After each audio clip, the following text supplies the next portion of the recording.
tres señales para que te crean, le dice Dios. Y ahí está la respuesta. En la página 117. Después voy a dar un resumen más detenido a esto. Solo estoy dando ahorita las preguntas y después vamos a dar un resumen aquí rapidito sobre esto. Viene otra pregunta.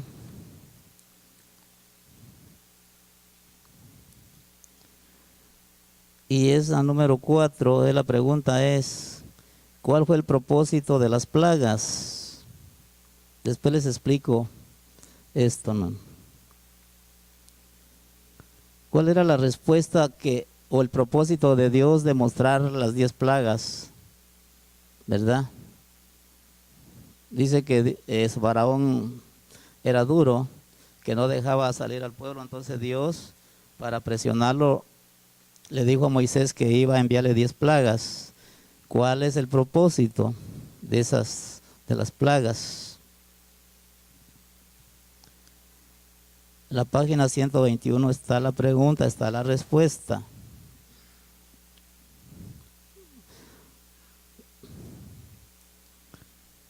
Después le digo, voy a explicar tantito lo que significa esto. Ahorita estoy dando simplemente las respuestas, las preguntas.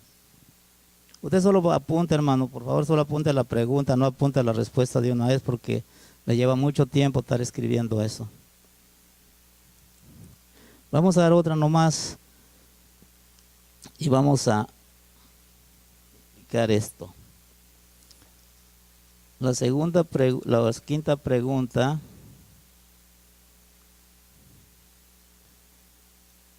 sería: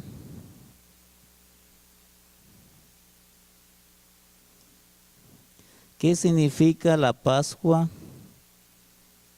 en el Nuevo Testamento para nosotros?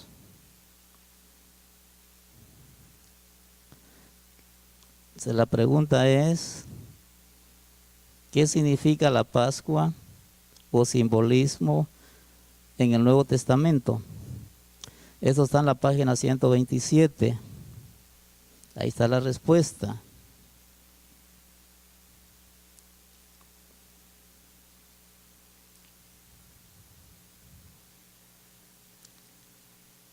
Nos vamos a quedar con esas 5 por ahora y vamos a explicar, hermano, un poquito lo que ustedes estudiaron para poder ir agarrándole la secuencia al estudio de esta noche. Éxodos. Abra su Biblia y vamos a leer un poquito la Biblia para enfocarnos en lo que vamos a hablar.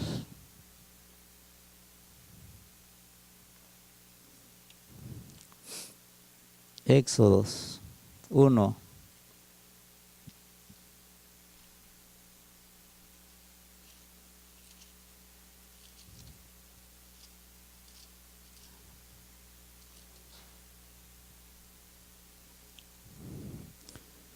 Abra su Biblia en Éxodo 1, vamos a leer un poquito aquí para entender lo que vamos a estudiar. Aquí el hombre principal es Moisés. ¿Verdad? De él se relata todo, casi todo el capítulo, todo el libro de Éxodo. Se habla de Moisés, la liberación de Israel de Egipto. Y dice: estos son los nombres de los hijos de Israel que entraron en Egipto. Esto lo estudiamos en Génesis. Jacob, cada uno entró con su familia. Rubén, Simeón, Leví, Judá, Isaacar, Zabulón. Aquí están los 12. Y dice: todas las personas que le nacieron a Jacob fueron 70 y José estaba en Egipto. Y murió José y todos sus hermanos y toda aquella generación. Y los hijos de Israel se fructificaron y se multiplicaron y fueron aumentados y fortalecidos en extremo, y se llenó de ellos la tierra. Esto fue lo que la gente que entró a Egipto por medio de José, su familia. Fueron 70, su familia, sus criados, todo su grupo, se puede decir, fueron 70 personas los que entraron a Egipto en el tiempo de José. En el tiempo de, ahorita vamos a estudiar Éxodo, los que salieron fueron 600,000. Fíjese, de 70 a cuántos llegaron. Aquí dice que se multiplicaron, hermano. Fíjese, entraron 70 y salen 600,000, no contando las mujeres ni los niños. Mire cómo se multiplicaba Israel, hermano. Y de esa gente Dios tuvo misericordia cuando estaban esclavos y levantó un hombre para liberarlos. Entonces aquí dice, el 8 dice, ahí mismo 1:8, dice, entre tanto se levantó sobre Egipto un nuevo rey que no conocía a José y dijo a su pueblo, he aquí el pueblo de los hijos de Israel es mayor y más fuerte que nosotros. Ahora pues seamos sabios para con él, para que no se multiplique y acontezca que viniendo guerra, él también se una a nuestros enemigos y pelee contra nosotros y se vaya de la tierra. Entonces pusieron sobre ellos comisarios de tributos, dice que los molestasen con sus cargas, y edificaron para Faraón las ciudades de almacenaje, Pitón y Ramasés. Aquí se los voy a explicar así nomás. El rey que estaba cuando José estaba, murió. Ese faraón, cuando en el tiempo de José le dio libertad a los israelitas, a los 70, y les dio tierra, les dio bienes para que ellos se establecieran en Egipto, y no había problemas. El problema viene, dice que cuando ese faraón, ese rey que le dio a José todos estos tributos, murió y entró otro nuevo. Y ese presidente nuevo, lo voy a decir así, no conocía a la gente de Israel. Y dijo, estos son extranjeros y los voy a apretar duro, ¿verdad? Porque estos, dice, se multiplican y van a ser más poderosos que nosotros. Y un día pues nos van a sacar a nosotros. Esa fue la idea del rey que entró, y de ahí dice que vino la esclavitud. ¿Cuál era la presión, hermano? Era ponerle cargas, trabajos pesados al pueblo de Israel. Fíjese cómo está el asunto, hermano, ¿verdad? Sabemos que Egipto simboliza el mundo y Faraón da un simbolismo del diablo que aprisiona a las gentes, ¿verdad? Les ofrece cosas bonitas, pero también los aprieta duro. Entonces aquí dice la historia, hermano, al final aquí dice que cuando era mucha la opresión, mucha carga, le ponían a los israelitas, levantaban ciudades y todo lo que el rey quería se lo hacía. Y dice que les ponían carga, hermano, mucho trabajo. Y dice un momento de que el pueblo de Israel se cansó, ya estaba, no podía más. Y dice que clamaron a Dios. Se lo voy narrando simplemente. Esa partecita, eso que le estoy diciendo ahorita, está al final del 2, los últimos versículos del 2, cuando murió el rey, todo eso, todo es bíblico, hermano, ¿verdad? Yo se lo estoy narrando simplemente. Aquí dice que cuando murió el rey que le digo, y vino el otro, está Éxodo 2, 23, 24 y 25. Ahí mismo dice, ahí más adelantito dice, donde clamaron los hijos de Israel. ¿Por qué, hermano? Porque la opresión era mucho, hermano. Y simplemente ellos ya no podían. Pero dice la palabra que Dios escuchó ese clamor. Ahora vamos a ver el procedimiento, cómo Dios prepara a las personas para el trabajo. Y dice aquí que cuando este rey, el nuevo rey que entró, vio que los israelitas se multiplicaban y nacían los niños y nacían los niños. Y cuando él tuvo miedo, vio esto y tuvo miedo y dio una orden, hermano, a las parteras, dice ahí, nosotros decimos comadronas en Guatemala, las parteras, de que cuando asistieran a las hebreas miraran el niño, si era niño que lo mataran y si era hembra que las dejaran vivir. Era la orden del rey, porque ellos decían que los hombres eran los peligrosos, las mujeres no. Entonces, desde ahí el diablo, hermano, empezó a tomar control del mundo. ¿Cuál era el propósito ahí de matar a los niños? Era que no nacieran la promesa de Dios. Y empezó la matanza, hermano, de niños. Todo niño que nacía era muerto. Pero aquí dice, hermano, que Dios puso gracia a las parteras. Yo se lo voy narrando, ¿verdad?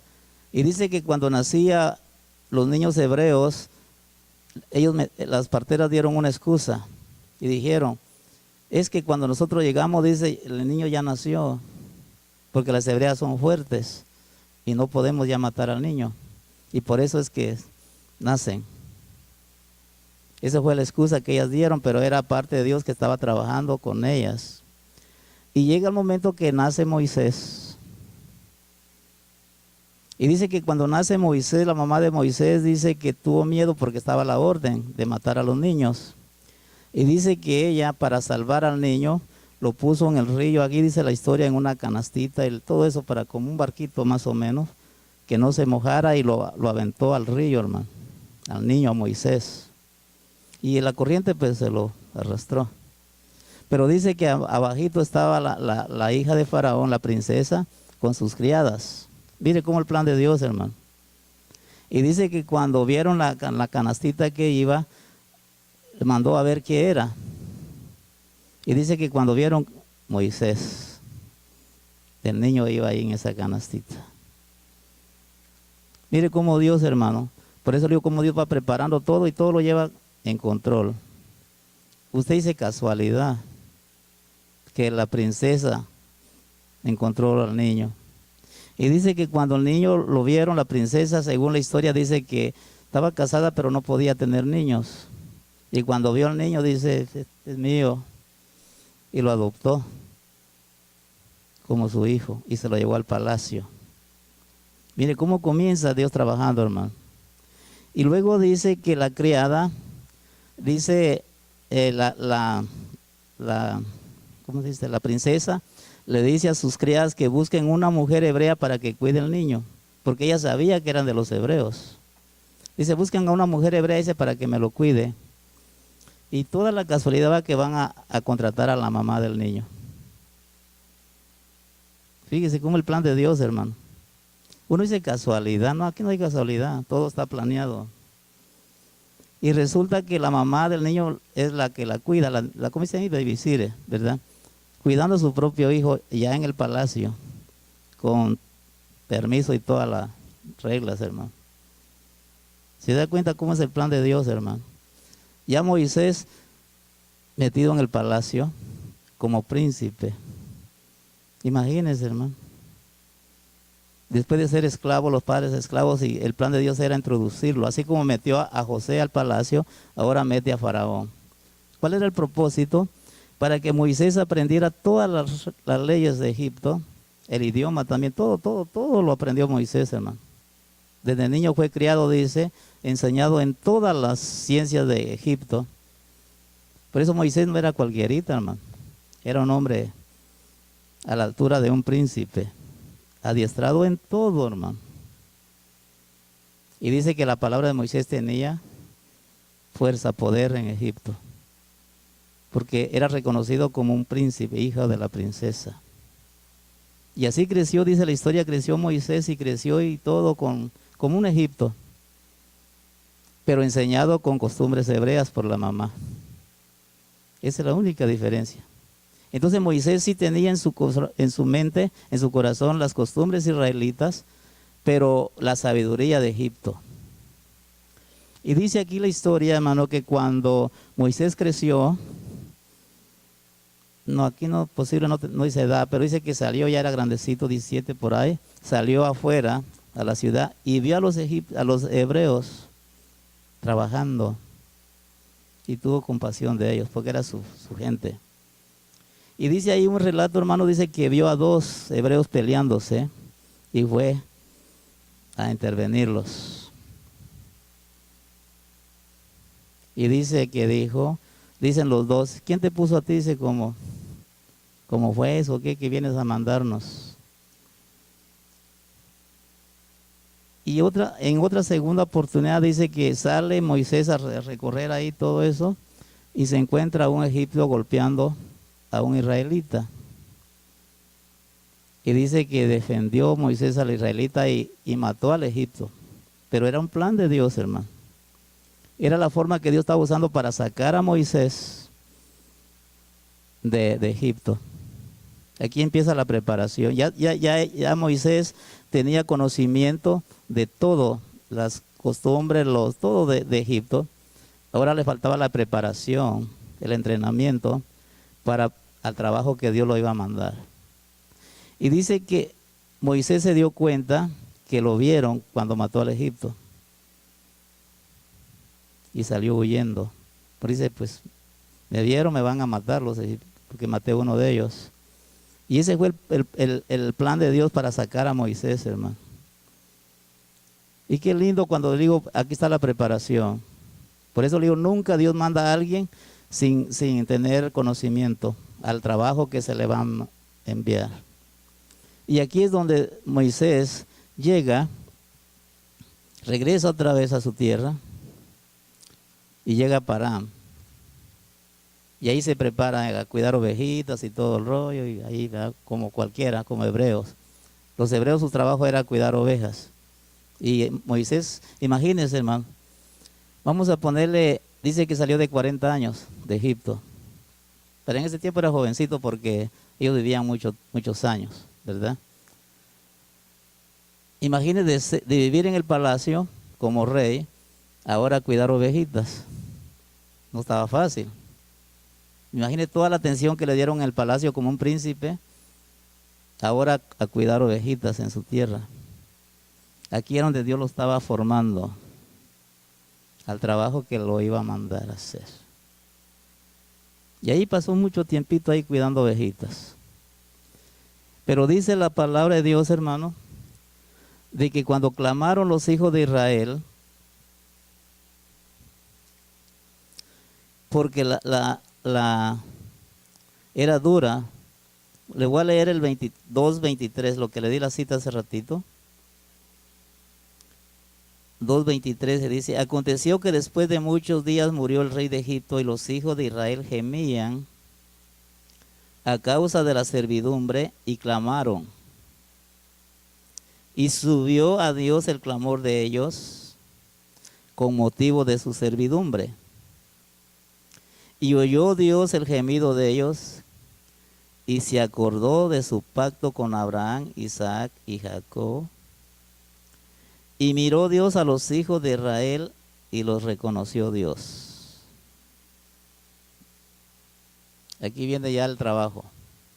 Voy a explicar aquí un puntito. Estábamos en la otra iglesia y usaron donde dice que Dios dice, se acordó el 24.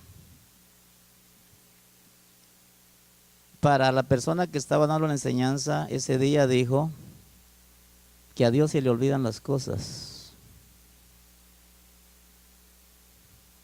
Y por eso dice aquí que Dios se acordó, porque se le había olvidado, dicen ellos, dijo él. Puso su excusa, a mí también se me olvidan, dijo. Fíjese. Hay que tener cuidado en esto, hermano. A Dios no se le olvida nada. A nosotros sí somos, pero a Dios no, hermano. A Dios no. Solo usó el texto porque aquí, y la Biblia dice que se acordó Dios, es seña que se le había olvidado. Dice, no, Dios no se olvida de nadie, hermano. Imagínense usted si Dios se le olvidara de nosotros. No, hombre, el diablo así, mire, en un segundo nos mata. Pero Dios tiene cuidado de todo. Dice que sus ojos están sobre todos, hermano. Y cuando claman los justos dice que Jehová oye y responde. Y aquí viene, hermano. Ya, ahora sí, el tiempo de Moisés se le acabó de estar cuidando ovejas. Ahora el trabajo que Dios le tenía reservado. Y viene el llamamiento, ya el 3 entramos aquí al llamamiento. Y dice que, mire, vamos a leer 3 ya. Capítulo 3. Y dice aquí, Apacentando Moisés las ovejas de Jetro su suegro, sacerdote de Madián, llevó las ovejas a través del desierto y llegó hasta Horeb, monte de Dios. Y se le apareció el ángel de Jehová en una zarza de fuego en medio de, perdón, dice, voy a repetir, ángel de Jehová en una llama de fuego en medio de una zarza. Y él miró y vio que la zarza ardía en fuego y la zarza no se consumía. Entonces Moisés dijo, iré yo ahora y veré esta grande visión, por qué causa la zarza no se quema. Y viendo Jehová que él iba a ver, lo llamó Dios de en medio de la zarza y dijo, Moisés, Moisés, y él respondió, heme aquí. Y dijo, no te acerques, quita tu calzado de tus pies, porque el lugar en que tú estás, tierra santa es. Aquí viene el llamamiento. El otro día dimos este estudio sobre cuando Dios llama al líder, al ministerio. Primero lo prepara, ya preparado lo llama, pero no todavía lo envía, nomás lo llamó. Enviar ya es diferente. Aquí nomás lo está llamando al trabajo. Y aquí dice que estaba cuidando las ovejas. Aquí hay otra mala interpretación que oí yo también en otra predicación. Y dice que muchos predicadores predican lo que dice aquí el texto. Voy a explicar esto. Donde dice de que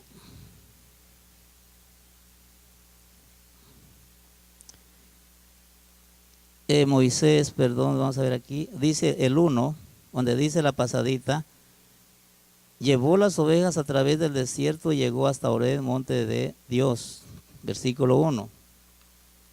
Y muchos predican que Moisés pasó el desierto con sus ovejas y llegó a Horeb. Ahora, se dijo ese día de que los predicadores que predican así que la zarza estaba en medio del desierto, es mentira, dijo esta persona. Y muchos dice que la zarza estaba en el desierto, dijo esta persona, y es mentira, dijo. Porque aquí la Biblia dice que Moisés pasó el desierto, dijo él, y dio el texto este. Cuando nosotros lo miramos así, como que sí encaja así. Pero hay Biblias de estudio, hermano, y me parece que el arco iris trae el mapa y sitúa este momento, cruza en el desierto. Lo que significa aquí que cruzó el desierto significa que, vamos a ponerle que estaba en Parán en este lado del desierto, cuidando las ovejas, y de ahí cruzó el desierto aquí, pasó el desierto con sus ovejitas, y ya para salir estaba el monte Horeb, que es el monte Sinaí. No estaba fuera del desierto, estaba dentro en el desierto, pero ya estaba hasta el otro extremo. Por eso dice el texto que pasó el desierto con sus ovejitas, porque hasta el otro extremo estaba el monte Sinaí, pero estaba dentro del desierto. Entonces lo que él dijo es que era falso, que la zarza no estaba en el desierto, sí estaba en el desierto. Cuando usted se ubica en el mapa, parece que el arco iris trae el mapa y ahí lo dice bien clarito, que el monte Sinaí estaba ya a la salida del desierto, pero estaba dentro del desierto todavía. Y aquí es donde Dios lo llamó, hermano, al trabajo. Y nosotros ya podemos entender, y ya leímos Éxodo y hemos, como le dijera yo, hasta dado enseñanza sobre esto. Y vemos cómo el hombre, hermano, cuando Dios lo llama, todavía ya con conocimiento y todo eso, el hombre pone excusas. Es lo primerito que sale. Cuando Dios lo llama a uno a un trabajo, siempre llegan las excusas. Nunca hay un hombre que, bíblicamente, que diga, Señor, aquí estoy de primera. Sino lo primero que avienta son las excusas. Y Moisés fue lo primerito que hizo, ¿no? ¿Verdad? Usted sabe esto. Y cuando dice, quiero que vayas o vas a ir a Egipto a sacar a mi pueblo, porque llegó el tiempo. Y como tú conoces bien allá todo el idioma y toda pues eres el indicado. ¿Y Moisés qué dijo? A ver quién se acuerda. ¿Quién soy yo? Dijo. Fíjese, ¿quién soy yo? Dijo. Cuando se usa esta palabra, hermano, eso se llama autoestima. Usted se está menospreciando. Cuando usted dice, ¿quién soy yo? Dice, yo no sirvo para nada. Eso significa. Si Dios lo está llamando es porque sí sirve. Pero por su autoestima uno dice, yo no sirvo para nada. Y eso fue lo que significa, ¿quién soy yo para ir ante Faraón? Y metió más excusas y más excusas. Y al hecho, dice por ahí, por Éxodo 4, 13, 12, por ahí, dice que Dios se enojó con Moisés por las excusas. Fíjese, hermano. Uno dice, Dios no se enoja, sí se enoja. Dice que la ira es por un poquitito, pero sí se enoja. Y ahí dice que Dios se enojó con Moisés. ¿A quién tengo yo? Dijo, no conozco a quién, se lo voy a leer para que vea cómo dice.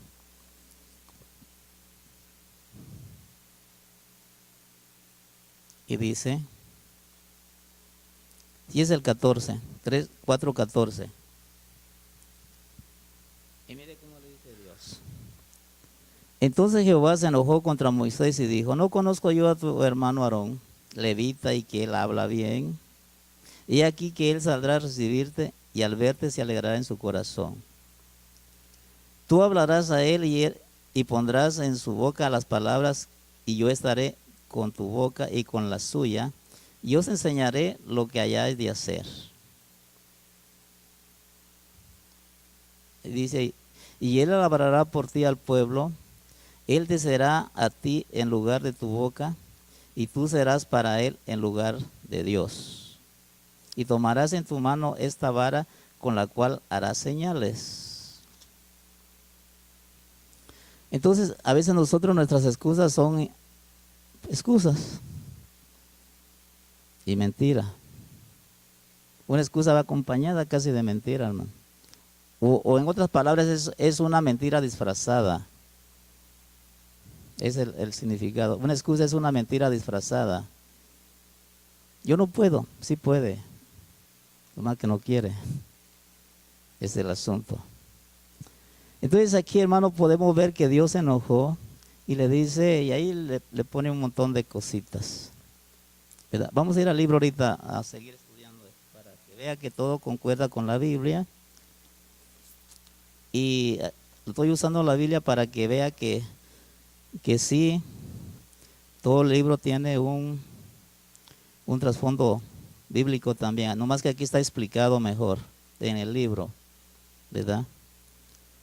Y llega, y al fin de tanto, hermano, pues acepta ir a Egipto. Y vamos a ver aquí, miren la página 115, parece que ahí llegaron ustedes estudiando, donde dice, ya en el último, el llamamiento y comisión de Moisés. Y dice así, Moisés fue llamado mientras pastoreaba ovejas en las faldas del monte Horeb o Sinaí. El fuego en la zarza simbolizaba la presencia y santidad purificadora de Dios. Y la zarza quizás representaba a Israel en su baja condición, como la zarza ardía pero no se consumía. Así Israel no fue consumido en el horno de la aflicción. Dios relevó a Moisés, dice, Dios reveló a Moisés la compasión que sentía por el pueblo oprimido y luego delineó los detalles de su plan para liberarlo. Le mandó reunir a los ancianos de Israel y avisarles de lo que el Señor iba a hacer. Pero Jehová advirtió a Moisés que Faraón no dejaría ir a los israelitas sino forzado por la poderosa mano de Dios. Y aquí vemos la excusa de Moisés. ¿Quién soy yo? Dice, para enfrentarme a Faraón. 3:11. Moisés conocía mejor que nadie el orgullo del monarca de Egipto y el poderío de Egipto.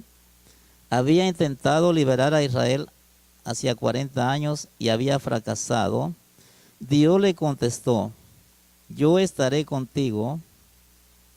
No sería una lucha de Moisés, aquí dice entre Faraón, sino era la lucha de Dios. En otras palabras, aquí no era Moisés el que iba a ir a enfrentarse, sino era Dios por medio de Moisés. Dios iba con Moisés para hacer el trabajo. Por eso nosotros, hermanos, a veces le digo, tenemos miedo cuando Dios nos da un trabajo porque pensamos que lo vamos a hacer a nuestra fuerza. Pero cuando Dios nos envía, no somos nosotros, sino es Dios en nosotros. Solo Dios nos usa para hacer el trabajo. Pero es Dios el que lo hace todo, hermano. Y por esa razón es que no tenemos que tener miedo cuando Dios nos envía a hacer algo, porque no somos nosotros, es Dios en nosotros. Simplemente nos usa para que hagamos el trabajo. Y por eso le dije el otro día, hermano, de que es un privilegio que Dios nos tome como, ¿cómo dijera yo? Para ser partícipes de un trabajo de Él. Nosotros no merecemos eso, pero Dios en su misericordia nos usa, hermano, nos da un trabajo, nos toma en cuenta como un privilegio para que nosotros podamos trabajar y gozarnos. Porque fíjese, hermano, trabajarle a Dios es un gozo. Claro que hay sacrificios, hay que esperarse, hay que sacrificarse, pero hay un gozo en el corazón cuando uno está haciendo algo para Dios, hermano. ¿Verdad? Y aquí no va el dinero, aquí va el amor a Dios. ¿Verdad? El gozo que Dios da cuando uno hace un trabajo no se puede comprar con dinero, hermano. ¿Verdad? Uno sale contento, uno, no sé, algo distinto. Entonces aquí dice, lo que estamos leyendo aquí, es de que metió la excusa, ¿quién soy yo? Y aquí estamos leyendo que él estaba preparado para todo, hermano. Para todo, ¿verdad? Ya Dios le había dado todo eso, la preparación, todo eso. Usted lo estudió un platito en su libro cuando leyeron las 5 páginas. Y entonces no había para que Moisés dijera esas cosas. Y vamos a ver en la página 17, dice los israelitas, o vamos a poner así, dice Faraón, dice Moisés a Dios: ok, llego a Faraón y le digo que tú me enviaste, pero no me cree, ¿qué hago? Eso es lo que le dijo Moisés. Aquí está en la página 17. Dice: los israelitas no creerán que yo soy el mensajero de Dios.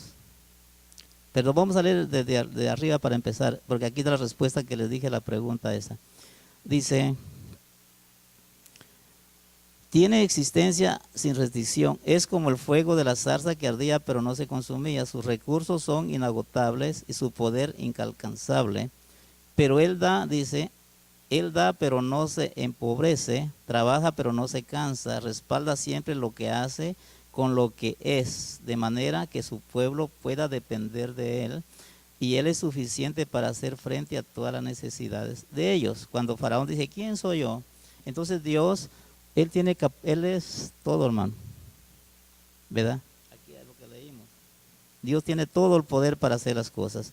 Entonces dice: los israelitas no creerán que soy yo el mensajero de Dios. En respuesta Jehová le concedió, aquí está una respuesta a la que les dije, hermano, mire. En respuesta Jehová le concedió 3 señales milagrosas que serían sin credenciales. Cada una era significativa.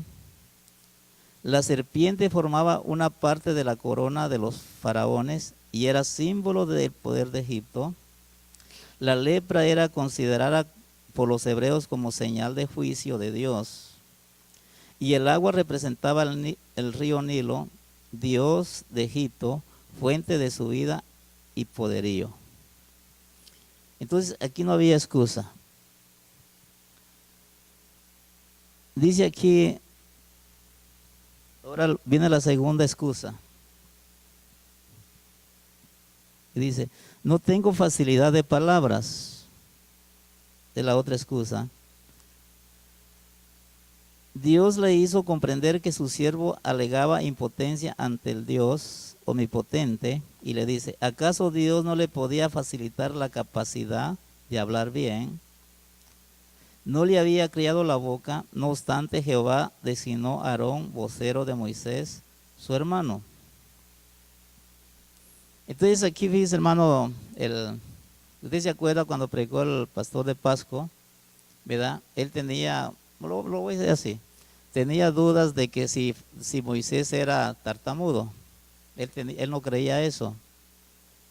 Dice, yo no creo que Moisés sea tartamudo, decía él, ¿verdad?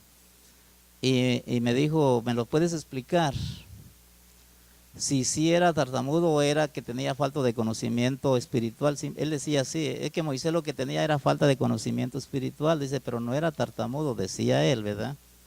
Entonces le digo, déjame, dijo, voy a investigar en el diccionario hebreo y a ver qué dice el diccionario hebreo, para ver si sí era tartamudo o era falta de conocimiento espiritual. Y entonces busqué en el diccionario hebreo la palabra esta y sí aventó que sí era tartamudo. Y se lo dije, mire aquí, le digo, en el hebreo, dice que sí era tartamudo. Oh, entonces sí creo, dijo él. Tenía ese concepto, ¿verdad? Entonces sí creo que sí era tartamudo, dijo. Y por eso predicó ese día esa. Entonces aquí, hermano, sí tenía problemas de hablar. Y por eso Dios le pone su ayudante, se puede ser ahí, a su hermano. Él hablaba bien. Entonces por eso le digo, Dios tiene todo en orden, hermano. Yo no puedo, ¿verdad? Como dijo Moisés, pero Dios tiene el otro ahí que me va a ayudar a hacer el trabajo.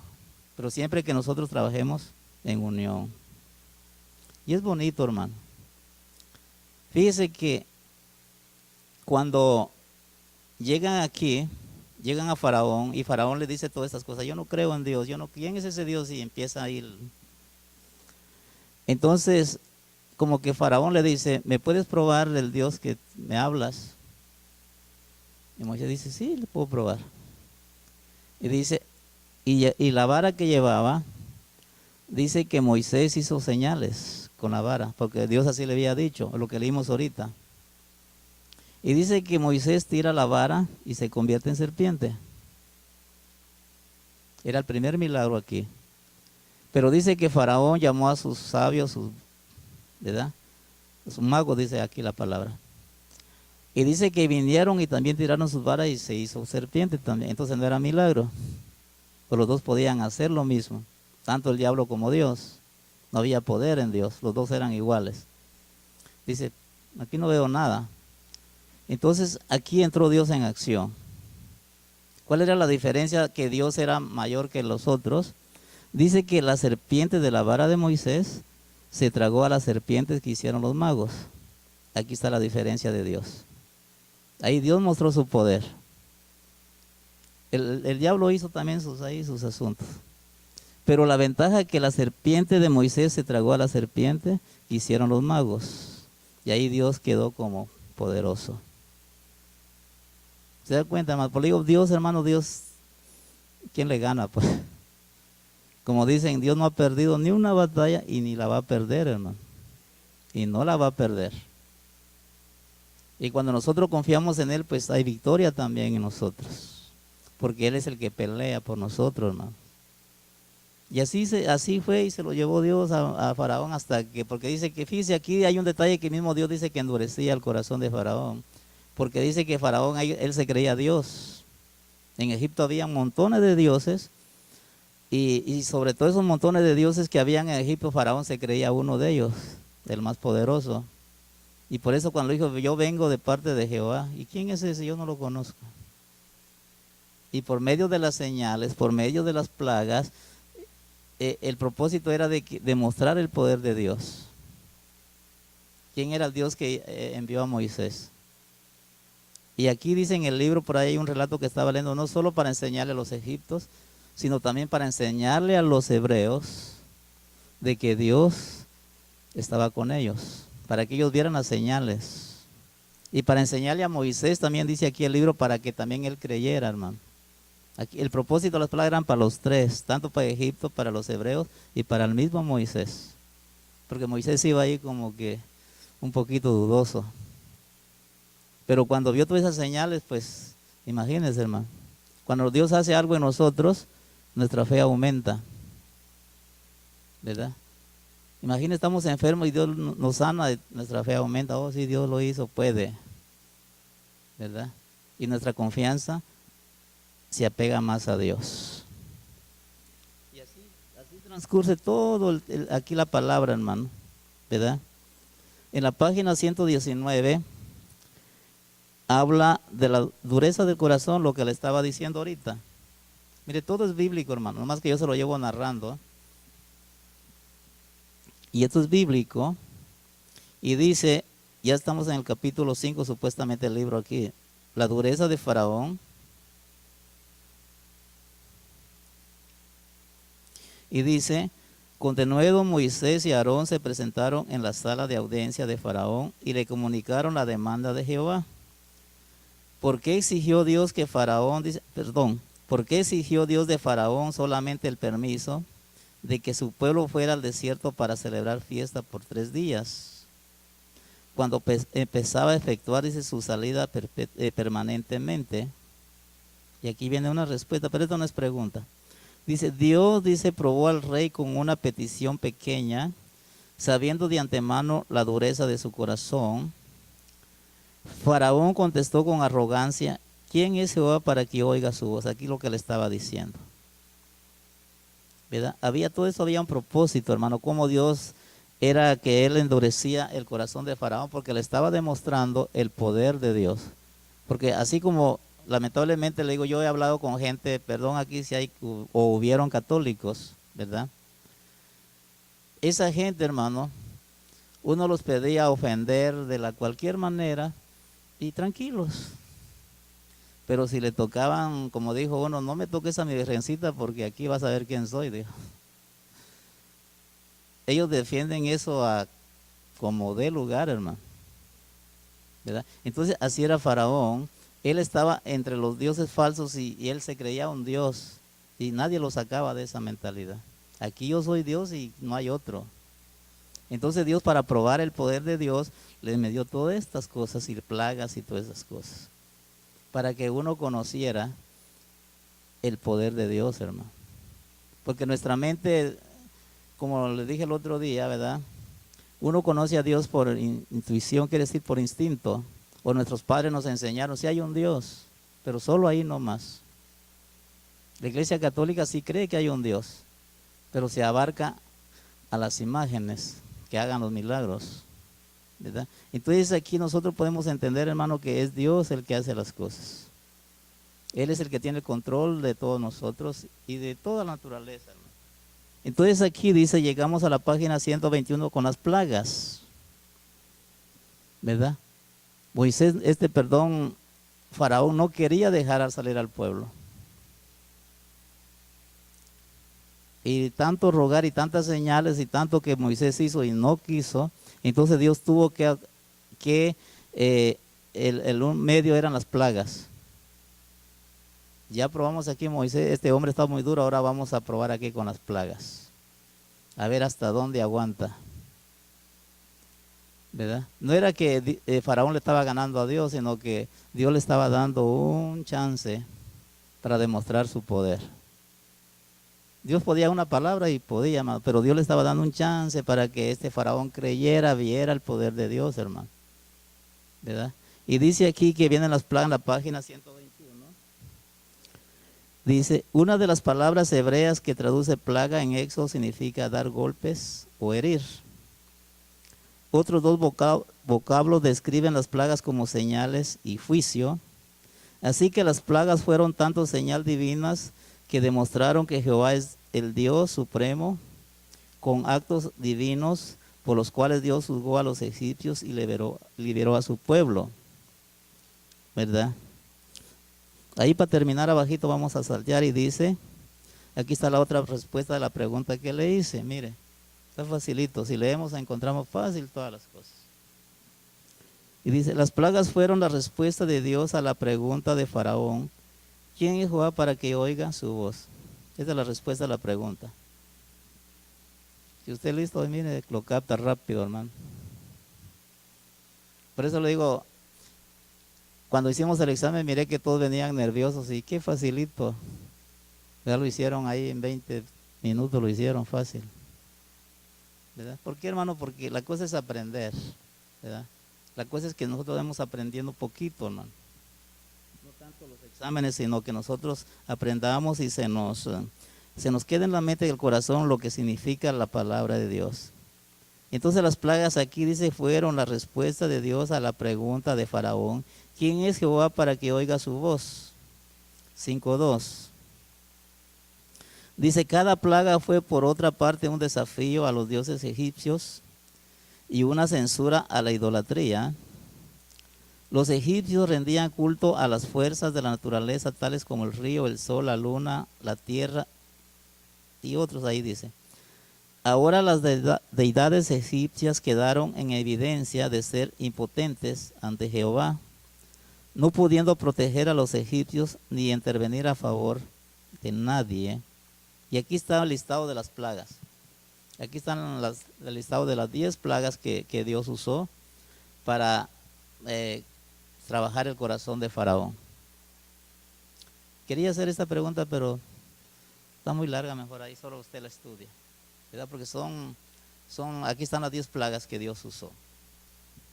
Y la primera dice, vamos aquí da la lista. Dice, el agua del Nilo se convirtió en sangre. Dice, fue un golpe contra Hapi, quiere decir el dios de las inundaciones del Nilo. Dice, la tierra se infestó de ranas y los egipcios relacionaban las ranas con los dioses. Mire otra vez, todo era dioses para ellos, hermano. Cualquier animalito era un dios para ellos. Y Dios eso es lo que estaba tratando de mostrar su poder para hacerle ver que esas cosas no tienen poder, ¿verdad?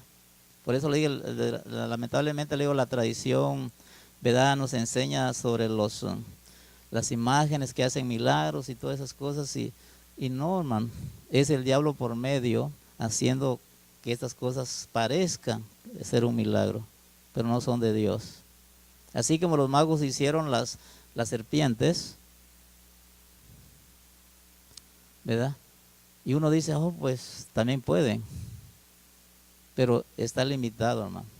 En cambio Dios, ese sí es el mero mero. Dicen allá, decía una hermanita allá en Guatemala, allá en la otra iglesia era mexicana, decía, Dios es el mero mero, decía, pero lo hacía así con amor, cariño, ¿verdad? Entonces ese es el que nosotros servimos, hermano. Vamos a ver aquí tantito, quiero explicarle una cosita que está aquí en las plagas de las ranas.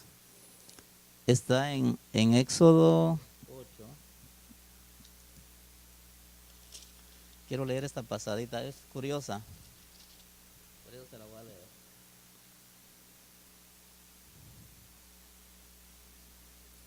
Y dice 8:6, estamos hablando en Éxodo 8:6.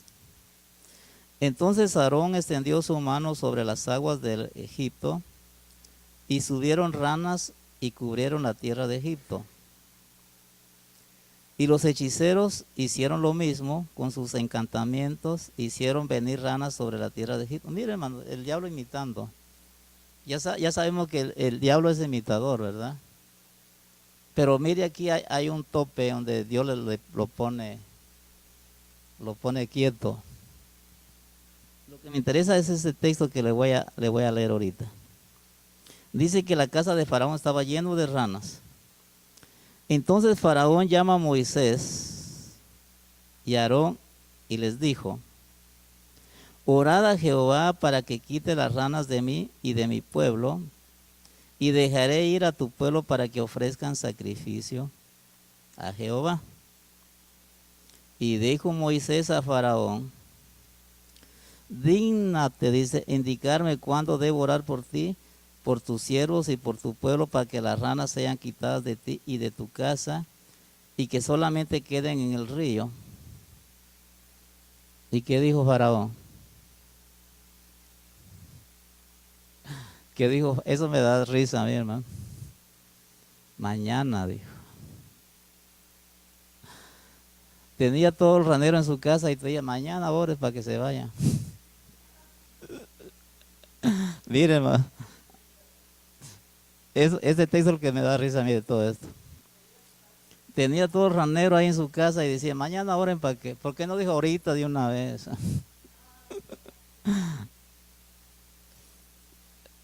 Y así nos pasa a nosotros, hermano. ¿Quieres aceptar a Dios? No, mañana. Por lo que no es ir ahora de una vez. Ese texto me da risa cuando lo estaba estudiando. Mañana, dice, como que sí le gustaba vivir en el ranero. Pero son cosas, ¿verdad?, que a veces nos enseñan, cositas, detalles, pero aprendemos algo de eso, hermano. Vamos a seguir las plagas aquí en el libro. La tercera dice la plaga de piojos, tal vez mosquitos. El polvo de la tierra considerado sagrado en Egipto fue convertido en insectos muy molestos. La cuarta, enormes enjambres de moscas, tábanos llenaron Egipto, está la cita, debe haber sido un tormento para los egipcios. Mire todo eso, las plagas, hermano. Murió el ganado, dice, Amón, el dios adorado en todo Egipto, era un carnero animal sagrado. En el Bajo Egipto se adoraban varias deidades cuyas formas eran de carnero, de macho cabrío o de toro. Las 6. Las cenizas que los sacerdotes egipcios esparcían como señal de bendición produjeron úlceras dolorosas. Ahí está 9, 8, 12. Las 7. La tormenta de truenos y rayos y granizo devastó la vegetación, destruyó las cosechas de cebada y lino y mató a los animales de Egipto. Esta clase de tormenta era casi desconocida en Egipto. El vocablo trueno en hebreo significa literalmente voces de Dios. Y aquí se insinúa de que Dios hablaba en juicio. Los egipcios que escucharon las advertencias misericordiosas de Dios salvaron su ganado. La 8. La plaga de langostas traída por un viento oriental consumió la vegetación que había sobrevivido de la tormenta de granizo. Los dioses Isis y Serafís, algo así, que supuestamente protegían a Egipto de las langostas, se vieron impotentes. La 9. Las tinieblas sobre el país fueron un gran golpe contra todos los dioses, especialmente contra Ra, el dios solar. Los luminares celestes, objetos de culto, eran incapaces de penetrar la densa oscuridad. Fue un golpe directo contra Faraón mismo, supuesto hijo del sol. Mire, él se consideraba Dios, hijo del sol. Y viene la última plaga, hermano. Esta era la definitiva. Con todas esas plagas, las 9, Faraón no aflojó el corazón. Todavía seguía, no dejo ir a tu pueblo porque tengo mucho que hacer, o hay mucho trabajo. Y fíjese que atrás dejamos un puntito muy importante que dice que cuando Moisés y Aarón llevaron la propuesta que Dios decía que dejaran salir al pueblo para adorarlo en el desierto, dice que le aumentaron el trabajo. Y a veces así nos pasa a nosotros, hermano. A veces cuando Dios nos da una promesa, como que el diablo se avienta más duro y nos hace retroceder.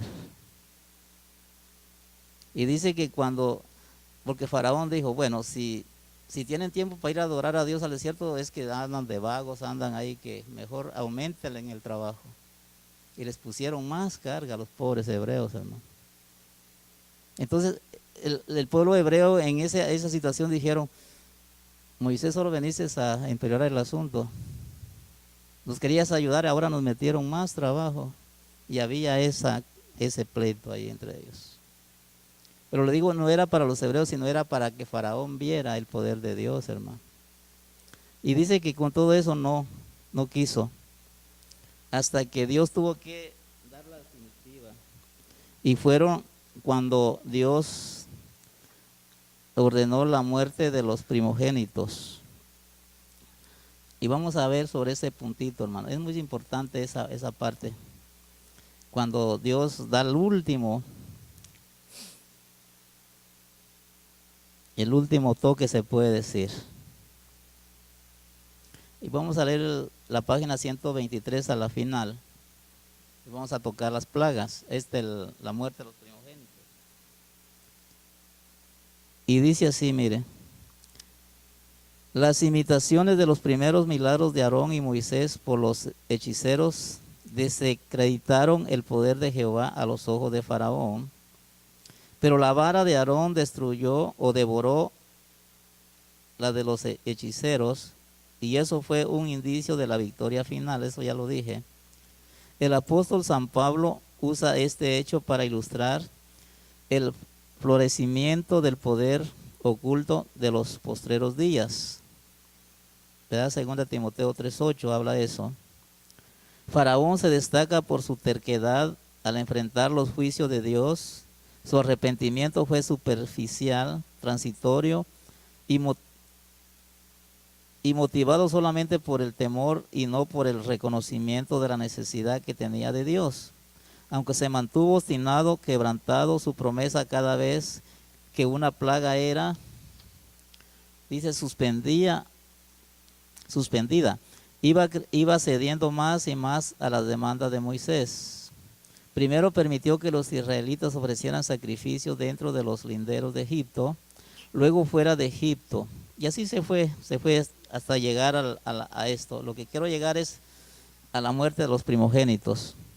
La página 126. Eso es lo que... Oh, perdón, creo que dejamos aquí atrás un poquito esto. Quiero explicar eso, hermano, es muy importante, la muerte de los primogénitos. Aquí creo que no lo explica, lo voy a explicar en la Biblia.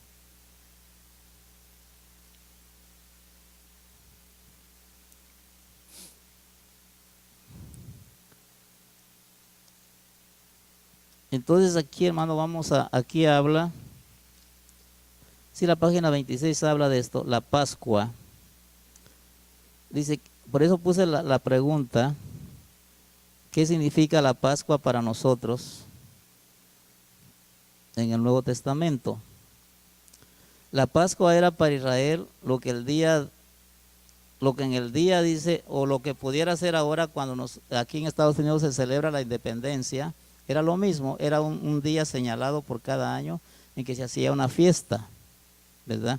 Entonces por eso dice, la Pascua es para Israel lo que en el día de la independencia es para una nación, y más aún, el último juicio sobre Egipto, la provisión del sacrificio pascual hicieron posible la liberación de la esclavitud y su peregrinación hasta la tierra prometida.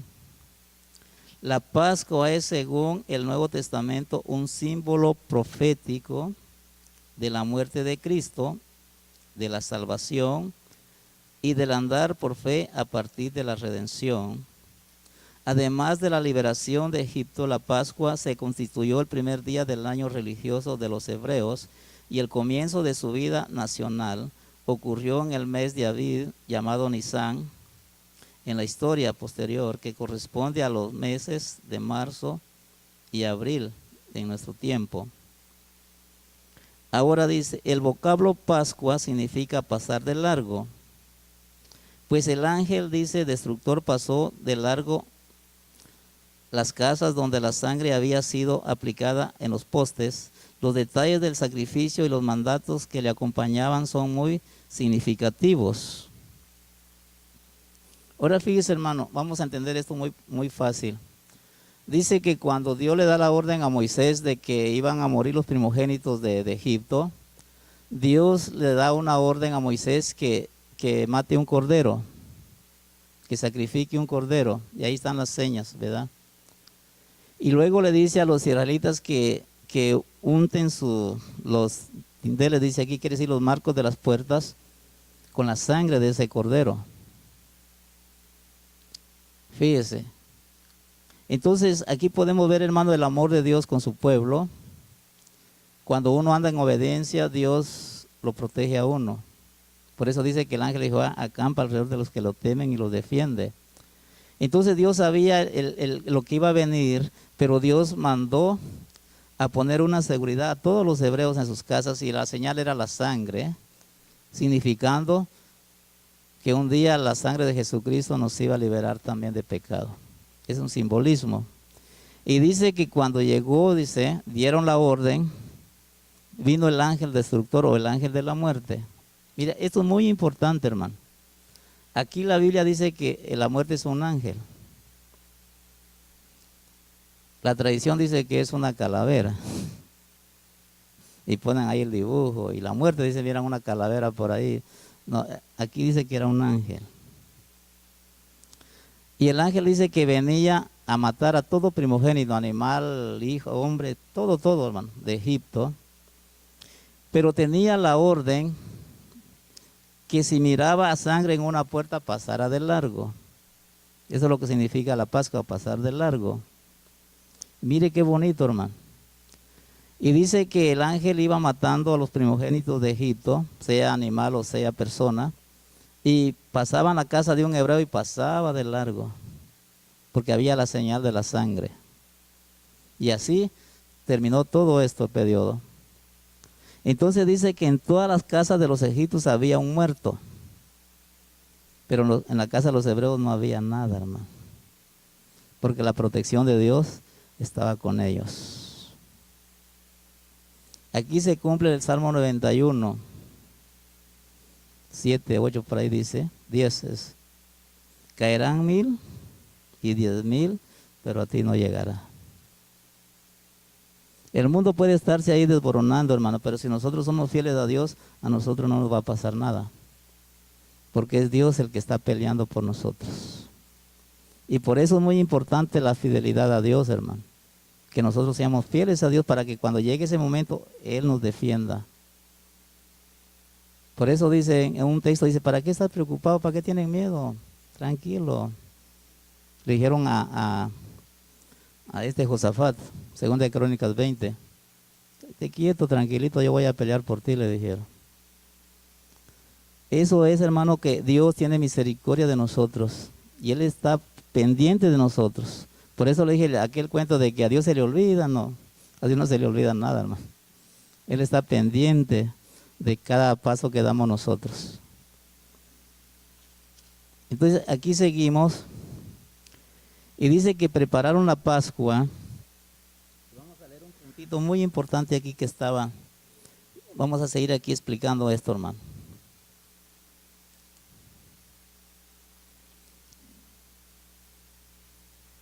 Mire, aquí nos quedamos en la página 26 a la mitad. Dice, el animal para el sacrificio había de ser un cordero macho de 1 año, es decir, un carnero plenamente desarrollado en su plenitud de su vida.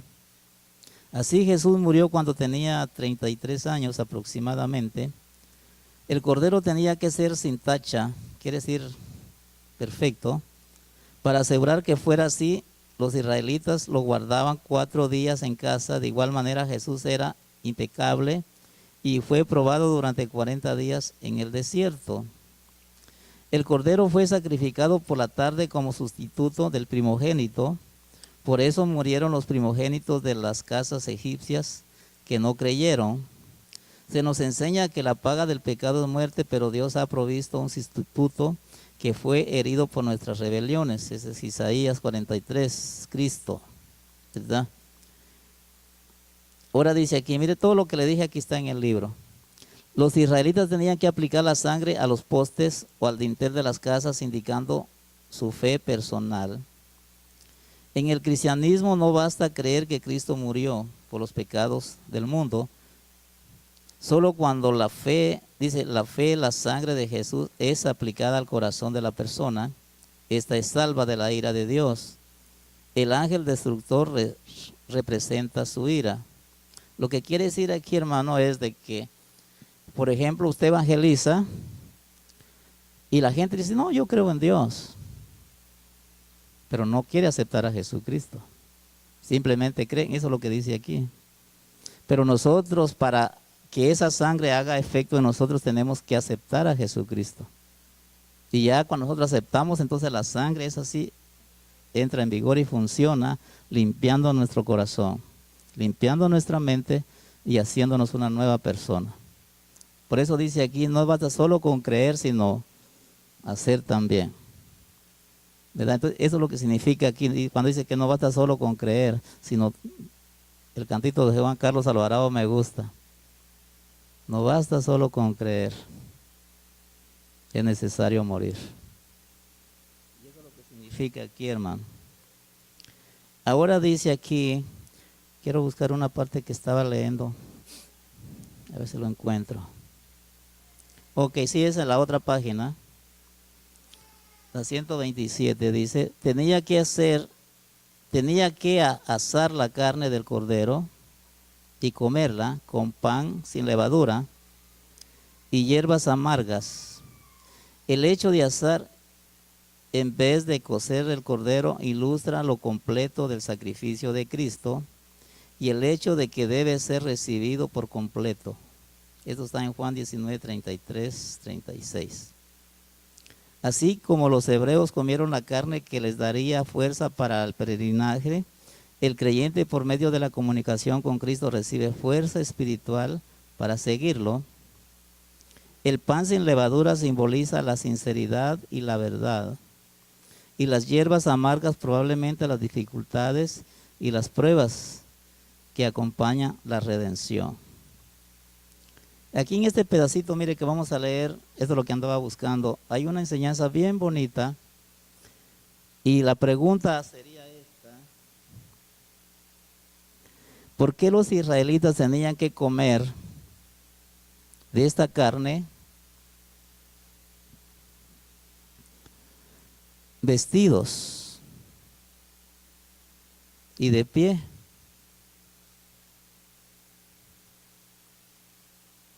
Aquí está no, esto no es pregunta que va a venir, pero podía ser una pregunta. ¿Cuál es el significado, hermano? Porque ese tiempo de la Pascua, hermano, era el tiempo de liberación. Y no había tiempo para hacer una cena así todos sentados en una mesa, como se acostumbra. Sino cada quien dice que agarraba su pedacito de carne y se lo comía así vestido y parados. Significando, hermano, de que la redención estaba a punto de suceder. Si estaban comiendo, decían, vámonos, vámonos. Porque nomás estaban esperando la orden de salida, hermano. Si se sentaban a comer a la mesa y daba la orden de que vámonos, olvídese, tal vez se quedaban. Pero aquí era de estar listo porque ya es solo una palabra, vámonos. Y entonces dice que la traducción era por eso que ellos comieron vestido a esta carne y parados, porque solo estaban esperando la orden, hermano, de salida. Entonces aquí viene el mensaje para nosotros. Dice, así el creyente debe estar listo para el gran éxodo final cuando Jesús venga. Lucas 12:35 está la cita. Así nosotros tenemos que estar listos, hermano. Porque de un momento, si no suena la trompeta, llega la muerte. Cualquiera de las dos cosas que venga, pero que nosotros estemos listos para irnos con Dios. Ese es el mensaje aquí. Por eso los israelitas estaban vestidos y en pie comiendo, porque solo una orden y vámonos. Así debemos ser nosotros también, estar listos al momento que suene la trompeta y vámonos. ¿Verdad? Pero si nos pasa como los días de Noé, estaban comiendo y haciendo fiestas, nos quedamos, hermano. Suena la trompeta y estamos ocupados en otras cosas, nos quedamos. Por eso dice aquí, hermano, que tenemos que estar nosotros preparados para ese día. Esto es lo bonito de todo esto, hermano, de estudiar la Biblia, porque nos enfoca también a nosotros, ¿verdad? ¿Cómo podemos nosotros estar preparados también?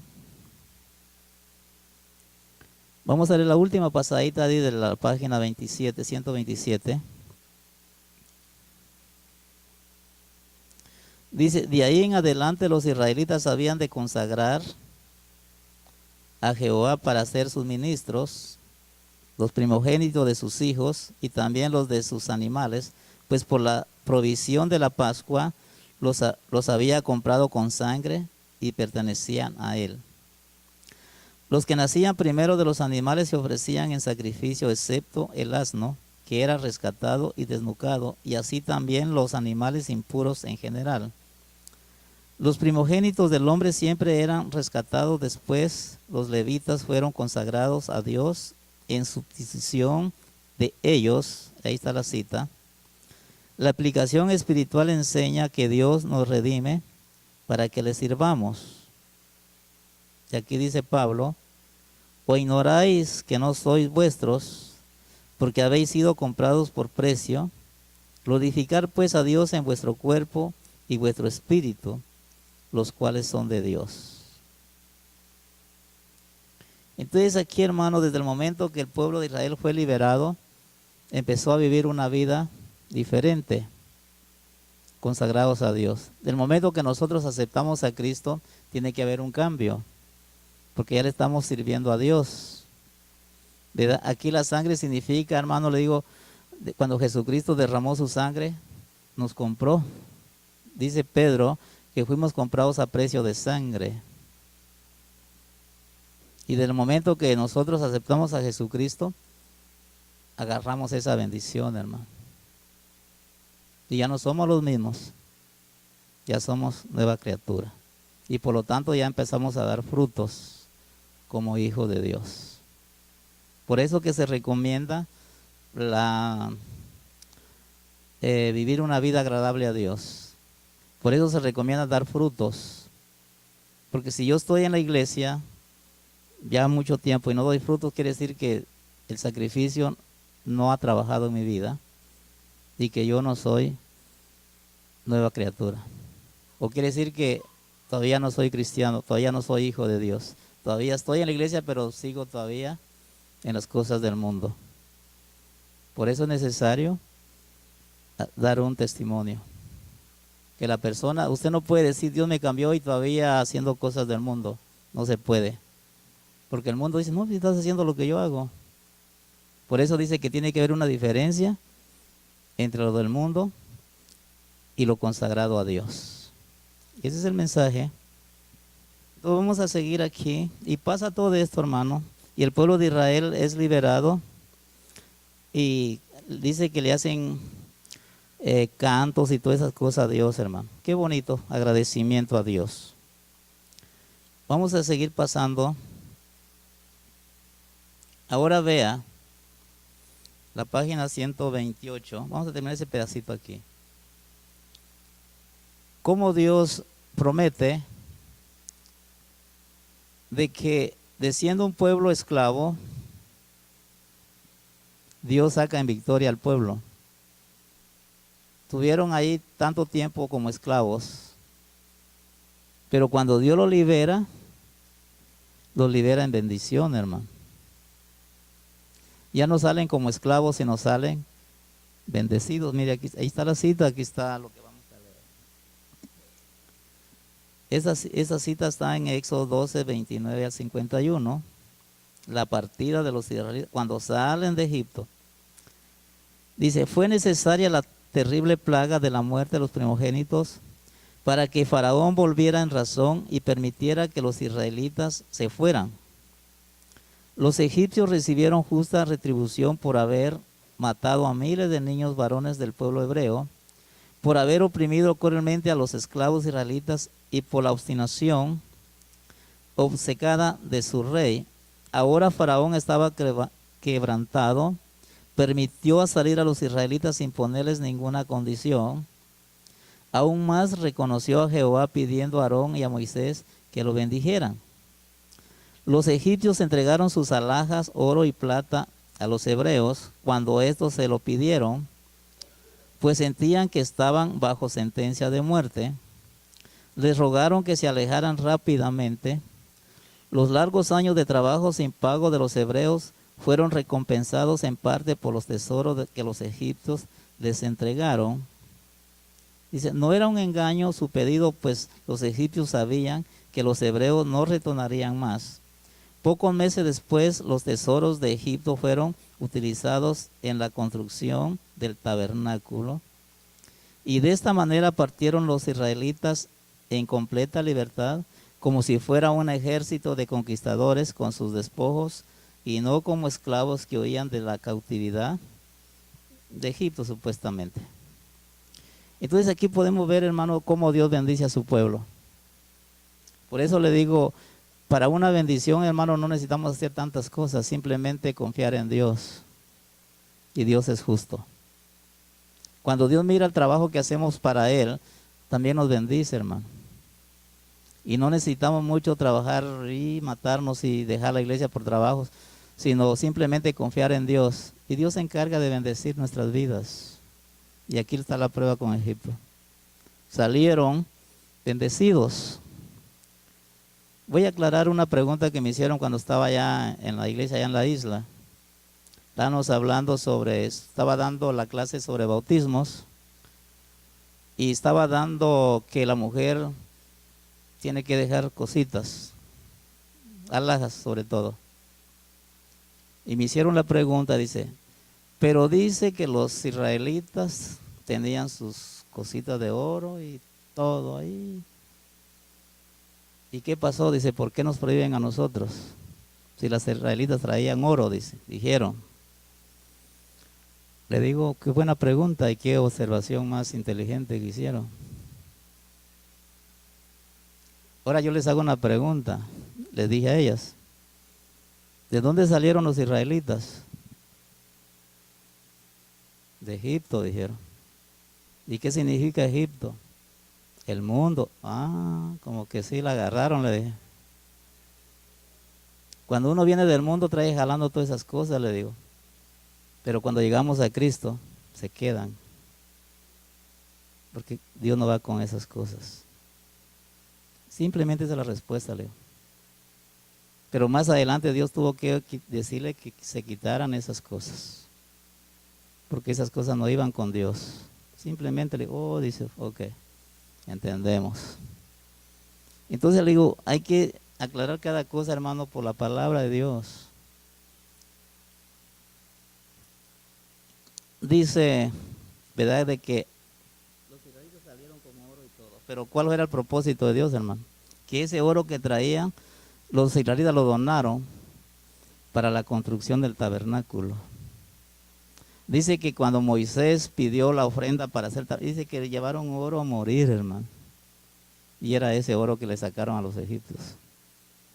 Y hicieron el templo. Eso lo vamos a estudiar más adelantito. Ya todo Dios lo hace con propósitos, hermano. Pero a veces nosotros no entendemos el propósito de Dios. Vamos a estudiar otro poquito ya aquí. Y vamos a entrarnos ahora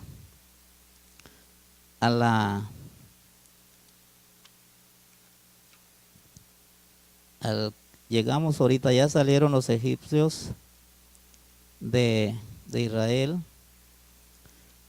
Y empieza su caminar. Empieza el recorrido.